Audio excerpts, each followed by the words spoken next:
Hello, and welcome to another segment of From the Source. I'm Elizabeth Johnson, your host.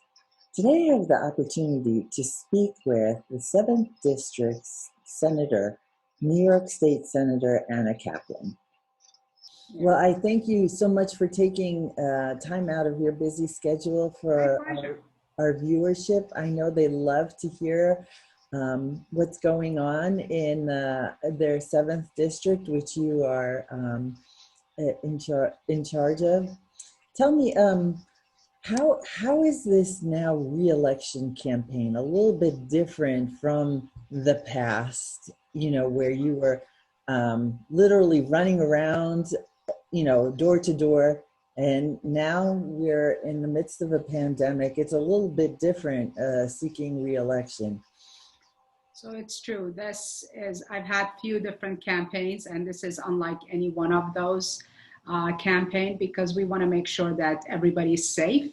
So it's not really door knocking, and door knocking. I loved door knocking because it brought me face to face with residents, and they could hear from me and get a feel for me, and I could hear from them and the issues that are important to them. And I would love to tell them all about all of my accomplishments in this last term, because this conference has really done so much to impact everybody, every New Yorker's life, and my district, my residents. So that's one thing. But you know what? I sit and I make phone calls, and sometimes they don't believe that it's me calling them. Really? Yeah. Wow. So, but it's been challenging, but we adapt. Yeah. We have to adapt to what life brings our way. These are definitely unprecedented times, and none of us thought we would be here 8 months ago, 9 months ago. Absolutely. I know we had spoken earlier a little at the end of last year, and it was a totally different world. Totally different. Yes. Well, there's an awful lot of problems the New York State is facing right now. Falling incomes, rising unemployment, bankruptcies. How are you working to help remedy this situation that's unfortunately occurring because of the pandemic? So I have to say, we have to take some comfort that it's not just my district, it's not just state of New York, it's not just our country. This is affecting and impacting the entire world. Mm-hmm. And it is unprecedented for all of us. And it's going to take all of us working together, uniting and working together to get results and put this behind us. I give New Yorkers a lot of credit. It is really their resiliency that we came out in March and said we have to go to pause. And it wasn't just because what the governor said or what other elected said. It was the will of the people. They understood where we are. They listened to science. They listened to the experts. And they did their part. And we were able to bend the curve and flatten it. But the fact is, we're not out of the woods. This is only the first or second inning. Just yesterday, we had 77,000 new COVID positive IDs in the entire state, in the entire country. We're doing well. New Yorkers really sacrificed and have bent the curve and flattened it. We have to make sure that we stay there and slowly open up carefully. And I also want to give a shout out, not shout out, but just point out, New York Times published an article just today talking about how we could go ahead and open everything, 100%. Right. If the people don't feel safe, if people are fearing, they're not going to go out. Right. So I think we have it upon us to do right by them and make sure that we are opening safely and we have their safety in mind first, and then the economy, and then everything else after that, so that we can have their confidence to go out. Absolutely. We all are tired and have COVID fatigue. We all want to go back to our old life. But the fact is, our economy can open up, our schools can open up, our regular routines can go back when we get a hold of this pandemic, and we're not there yet. Right. New York is in much better shape, as we've seen. 31 states are in red zones right now. Absolutely. So it's unfortunate where we are, but I still believe in the resiliency of people in this country, especially the people in this state. And I know we can work together. And when we put our efforts together and we're united, I truly believe there's nothing we can't accomplish. Absolutely. Well, you've been a strong proponent for small business, and I know that one of the committees you had is small business. But one of the things that, like you said, that New Yorkers are resilient, but they're also super creative, and there are new small businesses coming at an amazing rate. Can you tell us how you provided resources and aid for our local merchants? So I'm chair of Small Business Economic Development and Commerce. And my goal from get-go, especially coming out of council seat, has been to support and help small businesses. The fact is, I went on actually a trip, visited 9 different regions last year with my staff, from Buffalo to Brentwood, to hear from small businesses, to talk to the chamber members, to see what we could do as legislators to help them. I know there are a lot of resources that are available in New York State, but I think people don't really know about them. Like entrepreneurship assistance centers, like the SBAs. There are 24 entrepreneurship assistance centers that really help people with their idea for a small business and how to get up and run. During this pandemic, we've had several webinars where I brought in experts so that they could talk to small businesses and help them adapt to the time we're living in now and reimagine their business. So we all understand if a small business goes out of business and the lights are turned off, it's going to be 10 times harder for them to come back in. We have to do everything in our capacity to help them stay in the business. I've gone around, even in the last 3-4 weeks, going to a lot of different main streets in my district, talk to small business owners, and have really asked all of our residents. I did this even in the summer when I said we can't travel, but you know what? There's so many wonderful areas in our district. You could travel half an hour away and get the best Indian food. You can get the best Portuguese food. You can get the best barbecue. And we have to understand also as residents, these small businesses have been the heart and soul of our communities. Right. They've been there for us, and now it's our turn to be there for them. We need to come out and support them. I know sometimes it's easy just to sit behind a computer and type in your order and have it shipped to your home. But we all need to do our part. We need to, and I understand if you don't feel comfortable going into stores, a lot of those stores have adapted. You can call in your order, they'll have it ready, they'll bring it to your car for you. Right. They're willing to work with you. So we all have to do our part. And as a chairwoman for New York State, for small businesses, my goal is to see what we can do in terms of tax cuts, help with small business tax cuts, have manufacturing in New York, offer incentives of tax savings so that we can do manufacturing and create these jobs, small manufacturing. So I'm not talking about big manufacturing. We all saw with the pandemic, we weren't able to get masks. We couldn't get PPEs. We couldn't get cotton swabs.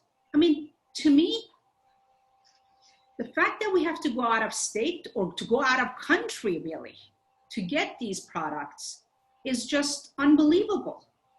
And the fact that states were competing with each other for these necessary items to keep our first responders safe, our communities safe, is just unbelievable. So we have to do our part in the state. And I think also residents have to do their part. It's going to take, again, like I said, all of us working together. Absolutely. Well, one of the latest issues that faced New Yorkers this summer was the significant fail of PSE&G Long Island to provide accurate information to their customers for the restoration of power. What measures are being taken for a better response? I know that the governor and you were appalled at their response. What's happening at this point? So I have to say, PSEG failed us. Mm-hmm. Simple. They failed us. They asked after Superstorm Sandy for a lot of support and wanting to put a lot of this infrastructure so that we don't go back to what happened in Superstorm Sandy. Right. And with the first storm, we saw exact same thing. Their plans failed. They have to be held accountable. I can tell you, my office became a call center. Yes. Residents were calling me because they didn't have power, they didn't have internet power, electricity, and there were so many seniors who were really, really hurting. Right. We, every day, got on call with PSEG, and we tried to help everyone who was calling us. We had a spreadsheet, and we were following through who got their power on and who didn't. Altice was another corporation that really failed us too. Absolutely. And with that, we held a hearing that I want to say was 14 hours. I remember I was still questioning people responsible at 12 o'clock at night and holding them accountable and telling them how they've failed my district and my residents and what they need to do. And that they need to make different changes to make sure that this doesn't happen. And with that, I dropped 7-8 bills to deal with this. One of the bills is prioritizing critical emergency services for first responders and police so that they get their power within the first 24 hours. We need them to be up and running to help the residents. That's critical. Then I asked for another bill that keeps the cellular networks running in an emergency system. It is imperative for people to be able to reach, whether it's PSEG, whether it's their police or first responders, or they're elected. Absolutely. The next one was give taxpayers a voice in during an emergency, requiring every one of these companies to have a dedicated 24/7 staffed telephone that solely can just take the information. We saw with this, people were not even able to reach PSEG. That's correct. I know, I was one of the problems for a week, and your office didn't. I continuously got these calls in my office. If there is no service, there should be no charge. It's simple. We're not asking for rocket science. If we don't have the service, we shouldn't be paying for it.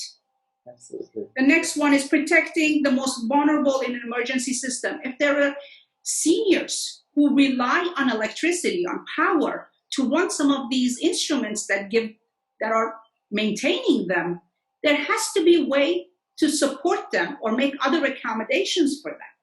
They should be a priority for them to know, for PSEG, have a list and make sure those people are okay. Absolutely. The next one is more accountability for fixing down power lines. I think, again, I know they had done a lot of work, but there were a lot of down power lines. They have to be really accountable for that and make sure that those are. I had people calling me that they came to my district, they came to my area, they pretended like they did something, but the line is still down. Right. It makes no sense. And the last one was setting a standard of medical priority, which is like for the seniors to be on a list so that they can get the help in an emergency. Those are bills that I've worked with, and I've made sure that they know I've gotten calls from them, and I will keep on pushing so we can pass them. Absolutely, and thank you so much for leading to all of these bills, because one of the things that was very evident during this so-called crisis time was the fact that Verizon, which is mostly the main carrier of a number of households, not all, but there's no more landlines. You know, the last time this occurred, 9/11, it was very difficult to get through to, whoever you needed to touch. But there was a landline, and that dedicated landline went through. Now everything is wireless, and regardless of whether it's 1G, 2G, 5G, regardless, there is no landline. There's no guaranteed way to get in contact with people.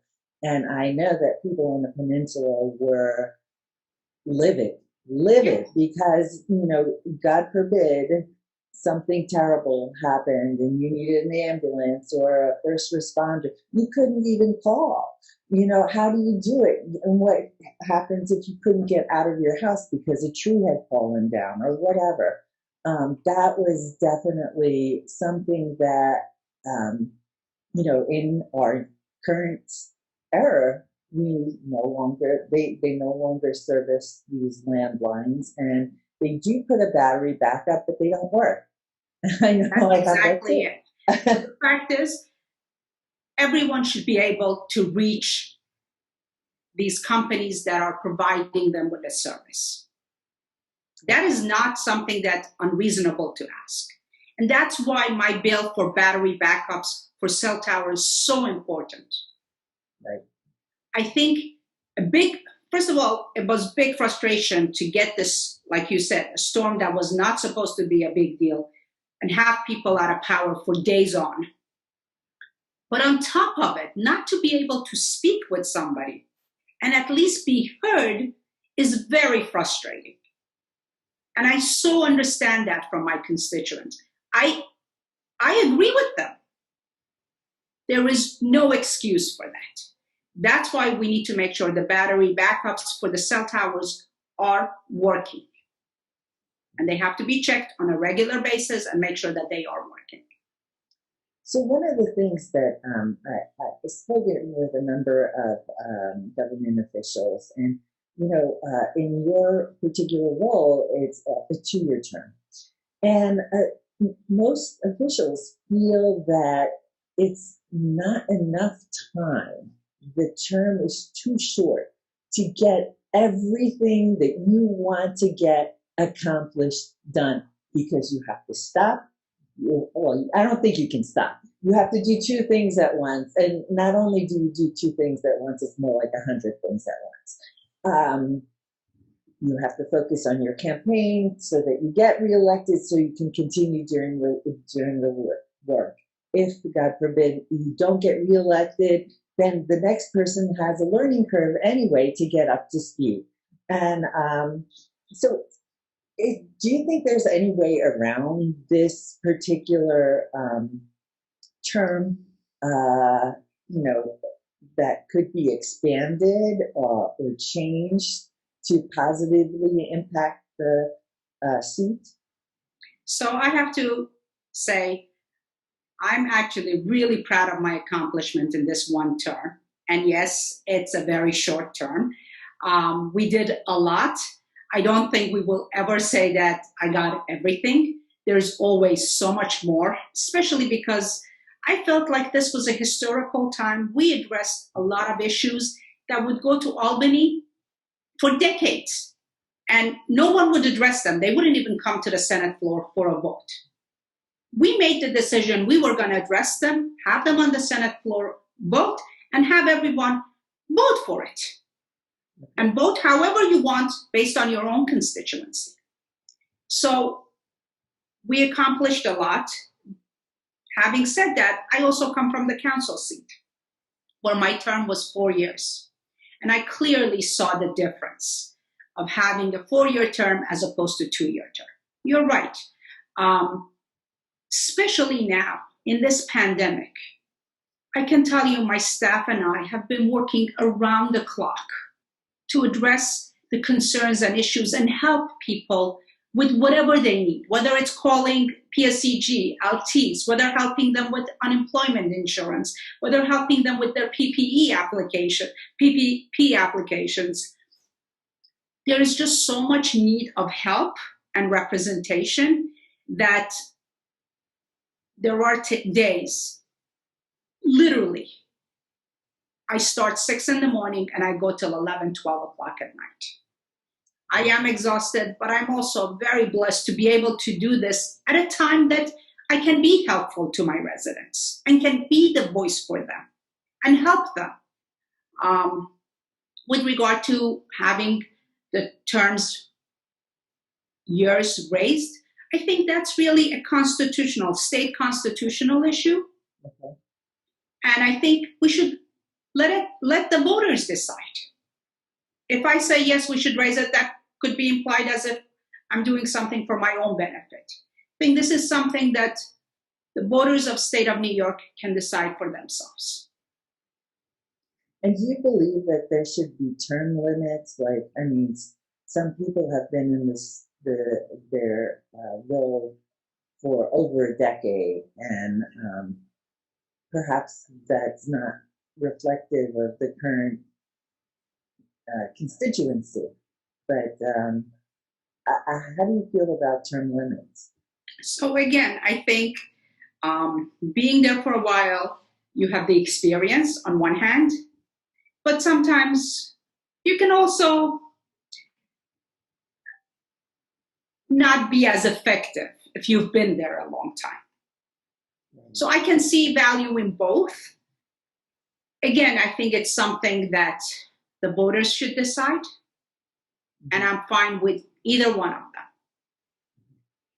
Now, as your former role as councilwoman, do you feel that because you were so involved with the people, that they know exactly where to go to get help and come to you directly because of that intimate relationship you developed as councilwoman?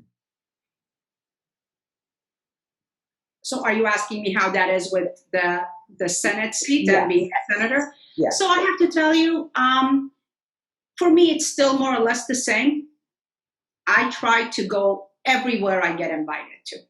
I really make a big effort and be at every community, at every event. Often those events actually are a wonderful thing for me to see because either they're celebrations or coming together, uniting. And that to me is the beauty of this district and the beauty of our country, all of us coming together. Yeah. Aside from that, I can tell you, I've always said to everyone, I'm only a phone call or an email away. I said that when I was in the council seat. I say that as a senator. And I have to say, I'm grateful for my staff. There are times that I think the first year I was there, between January and March, we got like 17,000 emails. Can you just imagine? So I can't personally go through all of them, but I have great, great staff that are really very responsible and care about my constituents and my residents. And they help me, and we call back everyone. We call back, we send emails, we have a website, we put all the information up for them to see. We try outreach with all the different things that are going on and go up to all of the events. So do I know everybody in the district? God bless, it's a big district of 315,000 people. Yeah. I don't. But I think overall I've tried to develop relationship in every community with some of their leaders, with superintendents of school, with our firefighters and first responders, with the police. And I think those relationships helps me get my word out to the rest of the people also. Absolutely. With this pandemic, there there is another piece that has, I think, brewed because of our isolation internally, staying at home, and the tensions that are developing related to the police and Black Lives Matter and all the different factions. Do you, what is your stance on police reform? Do you believe that there should be police reform? I know there's a lot of tensions right now. I know that our area was thrilled when the 6th precinct came back, and that was very important to us. I know you were part of it, integral part of it, so perhaps you can speak more on the subject. Absolutely. So I was against 6th precinct closing. I went to rallies about that. I went to rallies making sure that our voices are being heard, that we want the precinct to open. I was actually at the opening, which was a great event. Right. I've been with my constituents where we've gone to the precinct and have residents give lunch and dinner to our law enforcement in a way to thank them for all the work that they've done. I've always had a great relationship with the police department and the 6th precinct, and now with the rest of it that's in my district. I work very hand in hand with them because they represent and care about the same residents that I do. Having said that, I think we always, as electeds, have to put policy above politics and really look at every legislation, what it means and what kind of impact will it have. Okay, we passed 50A for the sole purpose of transparency and accountability. Mm-hmm. Okay. And I can tell you, I went to some of the rallies here in my district, and I heard from people in my district, young and old, different backgrounds, different ethnicities, different religious groups. And I witnessed the pain of the entire community that has suffered for generations of injustice. And I have to tell you, as a Jewish political refugee, it really hit home for me. Mm-hmm. The fact is, I believe in my heart the vast majority of people who get up every morning, put on their badge, go out, they're out there to make sure our communities are safe. Absolutely. And we all have to work together and to make sure that. Having said that, we also could have programs that could really help us with this. We need to have relationship between communities and their law enforcement. I can tell you, in the last 3 months, I've been working with one of the precincts and the community that they're in to make sure that there is a dialogue and communication between the residents, the community leaders, the young adults, and the police, and come up with ways that we can work together and build those relationships so that the community feel good about their law enforcement and that they're there to really provide a safe community for them, and that the law enforcement knows who they are protecting and know the people in that community. Absolutely. And I can tell you, I have one more thing to say. I believe in all of this, and I'm happy to report I've brought back nearly $1 million for our first responders and our police in our community. And together with my colleagues, We brought another $1 million for Nassau County Police. We can't starve them. We need to give them resources so that they could do what they need to do. They could do their job well. But we also have to hold them accountable. And those accountability are there for every public servant, including me. Thank you. We do appreciate it. It's very important. Yes. I know that you're very proactive at education and developing infrastructure. And one of the most recent things that I've seen that you have rolled out is actually a webinar on preparedness for children. And so what gave you the idea? And I think it's wonderful because that's where we need to start, is the education of children. Can you talk a little bit about... Yes, absolutely. I think you know me from my council years. I used to always say, and I still say, that as a representative, I think we owe a bigger responsibility to make sure we advocate for our children and our seniors, because often they can't advocate for themselves as best as others. I continue with that idea that they need us now even more than ever. I believe in Red Cross and the work that they do. It was this webinar we held this past week, but I started working with Red Cross last year, where I actually went to a house in my district and installed a carbon monoxide so that bring more awareness to this family that lived in a house with 4 children, and making sure that they have it in every floor, and teaching them that this is important, and also driving that message. If they couldn't afford it, Red Cross was more than happy to come and install them for them. Since then, we also did a emergency preparedness, I want to say back in June or July, in person in Mignolo. And then we did another one through Zoom. And we also thought it's really important to engage children, because especially now where they're living at home and they're more at home with remote learning and with not being out so much, we want to make sure they know what to do. Because in an emergency, the more prepared you are, the better results are going to be for you and your family.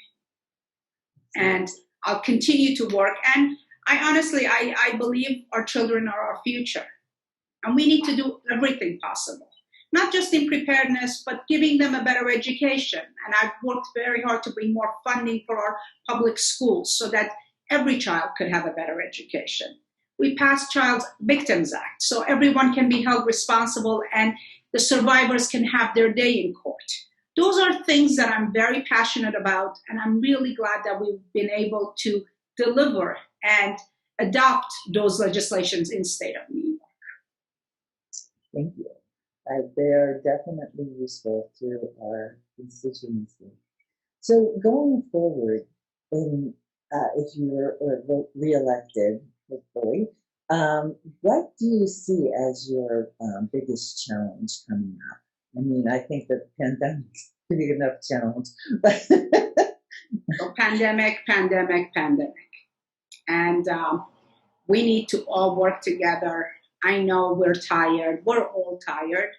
But we have to keep at this. There is no other choice.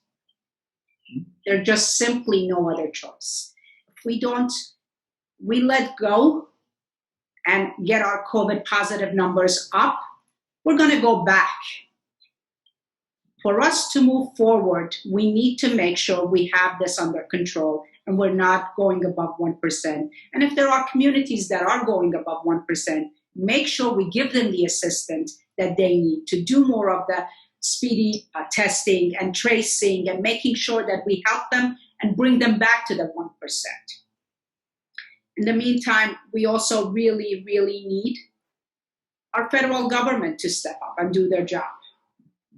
You know, New York, and I believe in this country, I believe in the 50 states of United States. I believe that we're all in this together, But if you look, New York State has always been a giver state. Yes. And we were the epicenter. We were the first state that got hit with COVID and got hit really hard. We were the guinea pig. I would have hoped that other states would have learned from us and done things in a much better way. 7 months into this, we've learned a lot, but there's still a lot of unanswered questions. We have to listen to science. We have to do our part. And together, I know we can overcome this. And we need the help from the federal government. We need to do more for our residents.